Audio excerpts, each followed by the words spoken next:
Na mtazamaji, sasa turejee moja kwa moja hadi kwenye ikulu hapa jijini Nairobi tupate picha za moja kwa moja. Kumbuka ziara ya Mfalme Charles wa tatu wa Uingereza imeanza rasmi hii leo baada ya kufika jana usiku na kutua katika kiwanja cha ndege cha kimataifa cha Jomo Kenyatta, ambapo alipokelewa na waziri mwandamizi Musalia Mudavadi na vile kamishna wa Uingereza nchini Kenya katika kituo hicho cha ndege cha kimataifa. Ziara hiyo ya siku 4 itakuwa ina shughuli mbalimbali, leo ikiwa ni siku ya kwanza na ziara ya ikulu ikiwa imefungua kilele na vile pia ziara zake ambazo zitakuwa zinafanyika humu nchini. Sasa hivi yupo kwenye kikao na Rais William Ruto cha faragha. Tutakuwa tunajua baadaye masuala yaliyojadiliwa hapo, lakini baadaye atakuwa anakwenda kwenye eneo la Uhuru Gardens ambapo nitakuwa vile pia na kuarifu, kwa sababu mwanahabari mwenzangu Emmanuel Toa amekita kambi pale, tuweze kujua tu labda ni yapi matarajio, vile sehemu ipoje,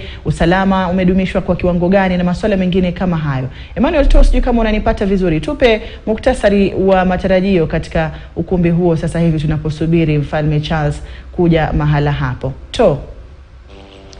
Na asante sana, tunakupata kwa njia shwari. Tuko hapa katika eneo la Uhuru Gardens ambapo mfalme huyo Charles wa tatu pamoja na Malkia Camilla watakuwa nafika hapa dakika chache zijazo baada ya mkutano huo katika ikulu ya Nairobi, na atakuwa anakuja. Shughuli ya kwanza itakuwa ni kufungua eneo ambalo linaonyesha kwamba uwanja huu umefunguliwa rasmi. Kumbuka imekuwa ikifanyiwa ukarabati wa hapa na pale, lakini pia la muhimu zaidi ni kwamba mfalme huyo atakuwa anafika kwenye mti wa mgumo ambao uko katika ndani ya uwanja huu, ambapo ni sehemu ambayo bendera ya Kenya ilipandishwa mara ya kwanza usiku wa tarehe 12 Disemba mwaka 1963 na rais mtangulizi wa Kenya mzee Jomo Kenyatta alipoondoa ile bendera ya mkoloni na kuweka bendera ya Kenya hapo, kuonyesha kwamba Kenya ilikuwa imejinyakulia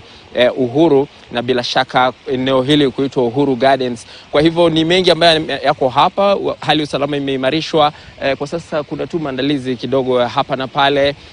Hapa ndipo atakuwa anatokea baada ya kufanya ukaguzi ama kupiga shughuli zake upande ule mwingine, na bila shaka itakuwa ni eneo ambalo limezuiwa kwa kweli, kwa sababu kuna baadhi ya wanahabari ambao kwa upande ule mwingine, upande huu ni sisi ndio tuko, lakini tutakuwa tunapata akimalizia kutoka kwenye eneo hili ambapo ni sehemu ambayo wale waliopigania uhuru,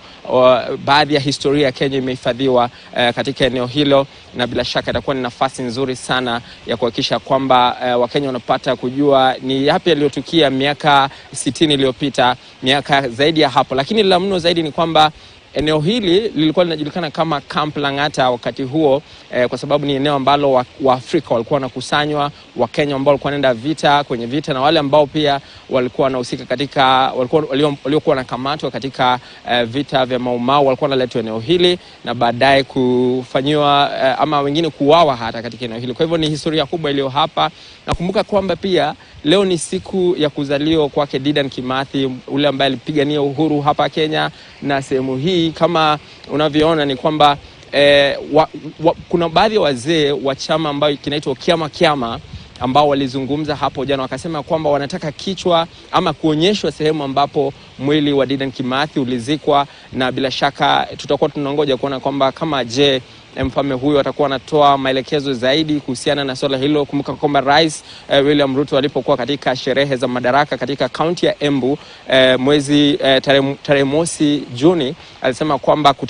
ataanzisha shughuli ya kutambua ni wapi ambapo jagina huyo alizikwa baada ya muda huo wa kupigania uhuru. Kwa hivyo kuna mengi sana ambayo tunatarajia hapa, na bila shaka baada ya hapa atakuwa anaelekea ikulu kwa ajili ya shughuli zingine, na bila pia kujua kwamba baadaye kutakuwa na mkutano wa mankuli jioni katika ikulu ya Nairobi, ambapo atakuwa anafika pale. Ziara hii ni ya kihistoria kwa sababu hapa ndipo Kenya, hapa ndipo taifa la Kenya lilijinyakulia uhuru kutoka kwa uongozi wa kiimla ama uongozi ule ambao ulikuwa kikoloni, na bila shaka hii ni ziara ya kwanza ya huyu kiongozi ama mkuu huyu kufika hapa Kenya, ikiwa ni amefika hapa safari 3 mnamo mwaka 1971 akakuja mwaka 1977, mwaka 1978 katika mazishi ya rais mtangulizi wa Kenya Jomo Kenyatta mnamo tarehe 31 Agosti mwaka 1978 alikuwa hapa, na bila shaka imekuwa ni historia kubwa. Mwaka 1987 pia alikuwa hapa, na kuna historia kubwa ambayo wanajihusisha nao hapa wanapokuja. Kwa hivyo kuna mengi ambayo tutakuwa tunatarajia kushuhudia na kuona katika eneo hili, na tutakuwa tunakupa picha na taswira ya masuala haya atakapokuwa kijiri hapa Hadia.